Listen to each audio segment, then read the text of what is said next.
Okay, तो आज जो हमारा नया टॉपिक स्टार्ट हो रहा है वो है bed rest.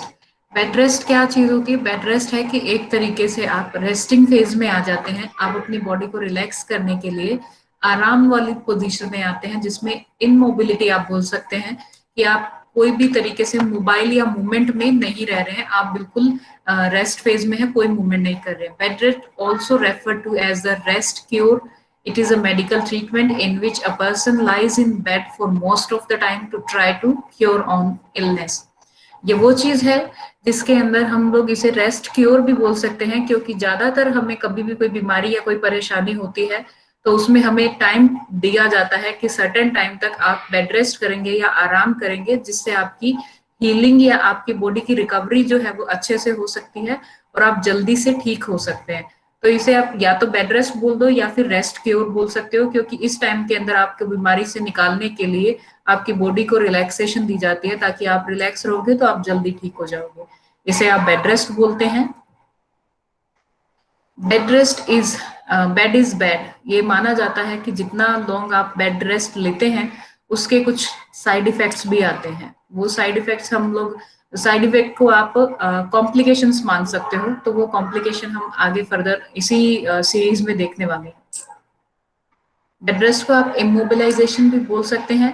Physical restriction of the movement और अ बॉडी सेगमेंट, आप फिजिकली कोई मूवमेंट नहीं कर रहे हैं या बहुत कम मूवमेंट कर रहे हैं, रेस्ट्रिक्ट कर रखी है आपने अपनी बॉडी की हर एक सेगमेंट की मूवमेंट, जिसे आप इमोबिलाइजेशन भी बोल सकते हैं। डीकंडीशनिंग भी बोल सकते हैं, decrease functional capacity of multiple organ system, यानी कि कई ऐसे ऑर्गन सिस्टम्स होंगे जो कि काम करने की क्षमता नहीं रख पा रहे हैं, पूरी क्षमता नहीं रख पा रहे हैं, इसलिए आप अपनी बॉडी को रेस्ट में रखते हैं ताकि उनको कम से कम काम करना पड़े और वो अपने आप को रिकवरी कर ले। कॉजेज क्या क्या होते हैं, कब कब आपको बेड रेस्ट की जरूरत पड़ती है? इसमें आपके पास में फिजिकल, साइकोलॉजिकल और इन्वायरमेंटल तीन चीजें आती हैं जो कि अफेक्ट करती है हमारी बॉडी को, कि ये कुछ चीजें हमारी बॉडी पे किस तरीके से असर दिखाती हैं। सबसे पहले है फिजिकल। मस्कुलर स्केलेटल डिसऑर्डर्स हमारे पास में आते हैं, कुछ डिसऑर्डर जैसे कि अर्थराइटिस। ये सब मेडिकल कंडीशंस हैं जिसके बारे में आप जैसे जैसे सीनियर क्लासेस में जाते जाएंगे आपको डिटेल में पता चलेगा। लेकिन जब भी किसी डिजीज के पीछे TIS लगा होता है, आइटिस लगा होता है, इसका मतलब है वहां पर इन्फ्लामेशन है। इन्फ्लामेशन मतलब सूजन कह सकते हो। अर्थराइटिस की कंडीशन आती है, ऑस्टियोपोरोसिस बोन, ये सारी बोन की कंडीशंस हैं जिसमें बोन्स वीक हो जाना, बोन्स का टूट जाना या बोन का स्ट्रक्चर खराब हो जाना या फ्रैक्चर हो जाना, पीडियाट्रिक्स प्रॉब्लम आना या पेगेट डिजीज हो जाना, या फिर न्यूरोलॉजिकल डिसऑर्डर्स हो जैसे कि स्ट्रोक, यानी कि ब्रेन का एक हिस्सा काम कर देना, बंद कर देना। पार्किंसनिज्म, जिसमें अगेन आपका ब्रेन का कुछ पार्ट जो है वो गलत तरीके से मतलब सही तरीके से काम नहीं कर पाता है, या कोई भी न्यूरोलॉजिकल कंडीशंस हैं जो कि आ सकती हैं जिससे आपको बेड रेस्ट की जरूरत पड़ सकती है। कार्डियोवैस्कुलर सिस्टम में आपको कंजेस्टिव हार्ट फेलियर डिजीज की वजह से आ सकता है, कि अगर आपको हार्ट अटैक या ऐसा कुछ हुआ है, हार्ट फेलियर, तो आपको रेस्ट के लिए बोला जाएगा। कोरोनरी हार्ट डिजीजेस के केस में भी आपको बोला जाता है, पेरिफेरल वैस्कुलर डिजीजेस के केस में भी आपको बेड रेस्ट के लिए बोला जाता है। अब आता है आपका चेस्ट से रिलेटेड पल्मोनरी डिजीज, जिसमें आप क्रोनिक ऑब्स्ट्रक्टिव लंग डिजीज को बोलते हैं, COPD जिसको बोलते हैं। इसके अंदर आपके लंग्स की फंक्शनिंग जो है वो खराब हो जाती है और आपको सांस लेने में तकलीफ आने लगती है। तो ये कंडीशंस होती हैं जिनमें आपको बेड रेस्ट के लिए बोला जाता है, क्योंकि अगर आप चलेंगे तो आपको सांस उठने लगेगा। अक्यूट और क्रोनिक पेन, माल न्यूट्रिशन, ड्रग्स के साइड इफेक्ट और सेंसरी फैक्टर इम्पेयरमेंट, जैसे कि आपको कोई चीज आपको दिखाई देना बंद हो जाए, या आपका कान में इक्विलिब्रियम का प्रोसेस होता है, कान खराब हो जाए, इक्विलिब्रियम नहीं बने तो आप गिरने लगेंगे, ऐसे कुछ भी प्रॉब्लम्स आती हैं अगर, तो उनके केसेस के अंदर आप बेड रेस्ट को आगे लेकर आते हैं। कुछ साइकोलॉजिकल इफेक्ट्स आते हैं जैसे कि डर लगना, डिप्रेशन में आना। पेशेंट को डर लगने लगता है कि जैसे ही वो खड़ा होकर चलेगा वो गिर जाएगा या वो उसका कुछ हो जाएगा, उसको चक्कर आ जाएंगे या कुछ भी, तो वो खड़े होने से भी डरने लगते हैं। इन्वायरमेंटल कोज, फोर्स्ड इमोबिलिटी, जैसे कि अगर आपने किसी को हॉस्पिटलाइज करवाया किसी भी बीमारी के चलते, अब हॉस्पिटल में अगर आपने किसी को एडमिट करवा दिया है तो वो उस पेशेंट को कहेंगे कि आपको लेट के ही रहना है, आपको आराम करना है, तो उस टाइम में भी उसको बेड रेस्ट मिलता है। Inadequate aids of for immobility, कभी उसका पैर टूट जाए, कभी उसका हाथ मतलब घुटना फ्रैक्चर हो जाए, कुछ भी हो जाए, इस केस में भी उनको बेड रेस्ट मिलता है। पुअर लाइटनिंग, अगर अच्छे से उजाला नहीं होगा तब भी वो गिर सकते हैं, पिट सकते हैं, ऐसी चीजें उनके सामने आ सकती हैं। अब ये है कि अगर आपने किसी भी तरीके से या किसी भी टाइम में आपने पेशेंट को बेड रेस्ट दे दिया है, तो बेड रेस्ट देने के बाद में कॉम्प्लिकेशंस क्या क्या आएंगी, पहले हम इसके बारे में थोड़ा डिटेल में बात करते हैं आराम से कि कॉम्प्लिकेशंस क्यों आएंगी। ऐसा होता है ना कि मान लो आपको किसी भी, मान लो कि आपके पैर में फ्रैक्चर हुआ। अब पैर में फ्रैक्चर हो गया, बाकी बॉडी में आप तंदुरुस्ती छा रहे हो, आप एकदम ठीक हो, लेकिन फिर आपको क्या कॉम्प्लिकेशंस आएंगी। तो ऐसा है कि मान लो आपको प्लास्टर लगा, आपको प्लास्टर लगने के बाद में पेशेंट को बोला जाता है कि आपको कम से कम 1 महीना बेड रेस्ट पे रहना है। अब 1 महीना वो बेड रेस्ट पे रहा है तो वो सीधा लेटा हुआ रहेगा, ऐसा तो है नहीं कि वो उल्टा लेटा होगा।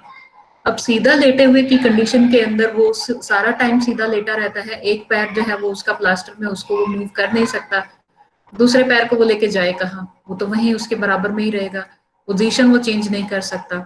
अब क्या होगा, जो पैर उसका प्लास्टर में है वहां पे मसल वास्निंग होना शुरू हो सकती है। मतलब ये कॉम्प्लिकेशंस है, अगर हम लोग ध्यान नहीं देंगे तो ये चीजें आने लगती है। अगर आपके बॉडी कॉन्टूर्स है जिनके ऊपर आपकी बॉडी का वेट आता है, वहां पर आपकी जो आपके बॉडी कॉन्टूर्स होंगे वो डिफॉर्म होने लगेंगे या फिर बेड सोर्स बनने लगेंगे। मतलब आपकी वहां से स्किन गलने लग जाती है या स्किन मरने लग जाती है, क्योंकि उसके ऊपर ऑल द टाइम वेट रहता है। आपके जो ऑर्गन्स होंगे उनको काम करने में दिक्कत आएगी। जैसे हम लोग अगर खाना खाते ही डेली लेट जाएं तो क्या होता है, रिगर्जिटेशन होता है ना, खाना वापस मुंह में आने लगता है। तो ये सारी कॉम्प्लिकेशंस होंगी। अगर बंदा ऑलरेडी फ्रैक्चर में है तो उसको तो लेटे ही रहना है, उसने खाना तो खाना ही खाना है। अब वो खाना खाएगा और उसका खाना वापस आएगा तो वो वापस से जाएगा, ये उसके लिए एक डिसऑर्डर की तरह काम करेगा। दूसरी चीजें होगी कि उसका फंक्शनिंग जो होगी बॉडी की वो बंद हो जाएगी, तो उसका वेट बढ़ सकता है, या फिर उसका वो डिप्रेशन में आ सकता है कि मैं तो सारा दिन बेड पे ही लेटा रहता हूँ। या अगर किसी का पैर कट जाए तो वो और ज्यादा डिप्रेशन में आ सकता है कि मैं तो मतलब लंगड़ा हो गया हूँ, मेरी जिंदगी खराब हो गई है। क्योंकि हर टाइम आप, जब भी कोई बंदा अगर बेड रेस्ट पे होगा तो हर टाइम उसके पास में कोई ना कोई नहीं रह पाता है। जब भी वो अकेला होता है उसको नेगेटिव थॉट्स घेर लेती है। तो ये कुछ तरीके होते हैं जो कि आप कॉम्प्लिकेशंस देते हैं उसको बेड रेस्ट के दौरान।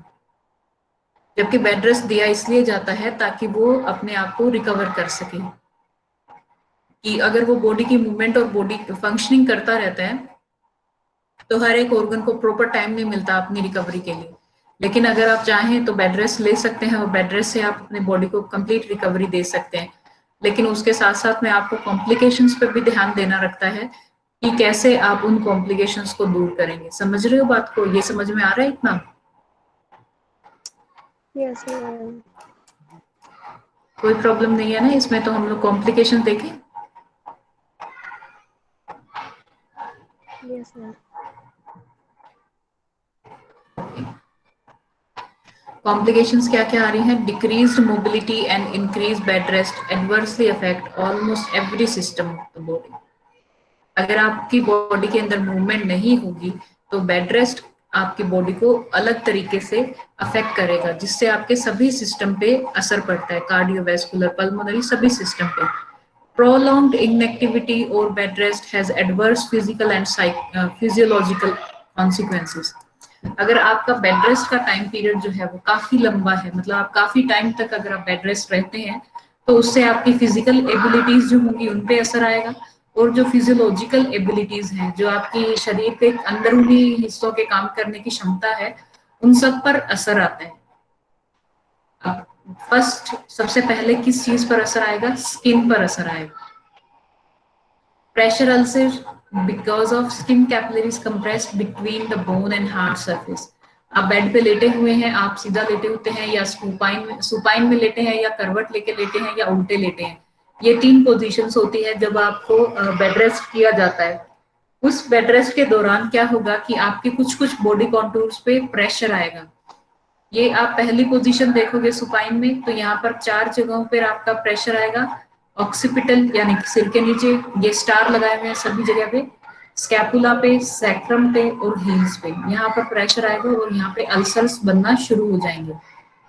ऐसा नहीं है 4 दिन या 1 हफ्ता बेड रेस्ट लिया और ये बनना शुरू हो गए, लॉन्ग लास्टिंग लाइक 2 महीना, 1 महीना, 3 महीना, क्योंकि स्ट्रोक या फिर ऐसे कुछ पैरालिसिस या अलग अलग तरीके की बीमारियां होती हैं, उनमें अलग अलग टाइम के ड्यूरेशन के अकॉर्डिंग आपका सेट किया जाता है कि उसको कितने टाइम तक का आप उसे दे सकते हैं बेड रेस्ट। तो इन सब केसेस के अंदर अलग अलग ड्यूरेशन के हिसाब से आपको पता चलता है कि इतने टाइम के लिए, ड्यूरेशन के लिए इसे जब बेड रेस्ट दिया गया तो ये बेड सोर्स जो है वो बन सकते हैं। अगर कोई पेशेंट लेटरल पोजीशन में होता है, जैसे कई बार क्या होता है बर्न का केस आता है, अब जो आदमी जल चुका है पीछे से, अगर उसकी बैक जल गई है तो उसको कभी भी आप ऐसा नहीं बोल सकते कि भाई तुम सीधा लेट जाओ। तो हम क्या करेंगे, उसको या तो उल्टा लेटने के पोजीशन देंगे या साइड लाइन का देंगे। मान लो साइड लाइन का है अगर, तो ये आप सेकंड पिक्चर देखो, इसमें कटवर्क लेकर आदमी लेट रहा है, तो अब कौन कौन सी चीजें हैं जिन पर प्रेशर आएगा। ईयर है, शोल्डर का एक्रोमियन प्रोसेस है, एल्बो है, ट्रोकेंटर है जो आपका हिप जॉइंट फीमर का ट्रोकेंटर है, मीडियल और लेटरल कॉन्डाइल है, मीडियल और लेटरल मेलोलाई है जो एड़ी के पास वाले, और हील्स हैं जो आपकी एड़ियां हैं, यहाँ पर प्रेशर आता है और बेड सोर्स बन सकते हैं। उसके बाद में लास्ट आता है आपके पास में प्रोन पोजीशन यानी कि उल्टा लेटने की पोजीशन। इसमें सबसे पहले आपकी एल्बो आती है, कान आते हैं, क्योंकि हम हमेशा अगर उल्टा लेटेंगे तो एक तरफ मुंह करके ही सोते हैं। चीक्स, गाल, नोज आते हैं, ब्रेस्ट आती हैं अगर फीमेल्स हैं, और मेल है तो जेनाइटल्स ऑर्गन आते हैं, एलियक क्रेस्ट आता है, और पटेला और आपके टोज आते हैं। ये सारी जगहों के ऊपर अगर आपके पास में प्रेशर आता है तो यहाँ पर आपका अल्सरेशन हो सकती है। ये पोजीशन आप ध्यान से देख लीजिए कि जहां जहां आपको पता है कि पेशेंट अगर कोई भी आपके सामने बेड रेस्ट पे है और उसमें से इन तीनों में से उसने कोई पोजीशन एक्वायर कर रखी है, तो आप ये चीजें देख लीजिए कि यहाँ पर प्रेशर आएगा तो इन पॉइंट्स को हमें प्रेशर से बचाना है। तो बचाना है तो या तो हम बार बार उनकी पोजीशन चेंज करेंगे या उनके नीचे हम पिल्लो लगा देंगे। ये आप देख सकते हो पिक्चर, कैसे पैरों पे अल्सर्स की फॉर्मेशन हो जाती है, दिख रहा है। मैम क्या होता है ये अल्सर्स? स्किन गलने लग जाती है बेटा उसके ऊपर। अब मान लो तुम ऐसे करके बैठी हो और 4 महीने तक तुम्हारा हाथ ऐसे ही रह रहा है, तो जो ये आपका एल्बो जॉइंट होगा ना, ये इतना प्रेशर ले लेके ऑल द टाइम इसके ऊपर इतना प्रेशर रह रह के आपकी मसल जो है वो काम अच्छे से नहीं करेगी, उसको blood supply to the point time पर नहीं मिलेगी, तो वो वहां की मसल भी कमजोर हो जाएंगी और स्किन गलने लग जाएगी, मर जाएगी, डेड हो जाएगी। इसलिए ये अल्सर्स की फॉर्मेशन हो जाती है। Okay ma'am.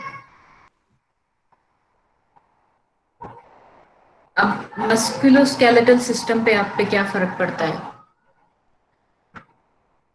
यहाँ से हम देखते हैं।